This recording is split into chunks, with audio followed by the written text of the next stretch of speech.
হর হর মহাদেব আদেশ, জয় মা মহাকালী।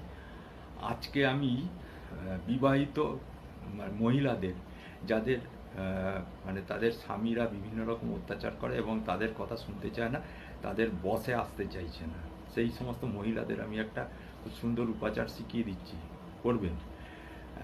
আপনারা কি করবেন? আপনারা প্রত্যহ যে কোনো সময় করতে পারেন এটা। আপনারা আপনাদের ডান হাতে হয় একটা লবঙ্গ নয় একটা এলাচ রাখবেন, তার সাথে অল্প একটু মিশ্রি রাখবেন, রেখে এবার হাতটা মুঠো করবেন, মুঠো করে আপনার সামনে ধরবেন, ধরে আপনার চোখ বুজে আপনার স্বামীর যে দেহটা সেটাকে স্মরণ করবেন, করে আপনি 5 থেকে 10 মিনিট এই মন্ত্রটা জপ করুন। কি মন্ত্র? আব্দুল জজি, আব্দুল জজি, আব্দুল জজি, এই মন্ত্রটা আপনি পাঠ করুন।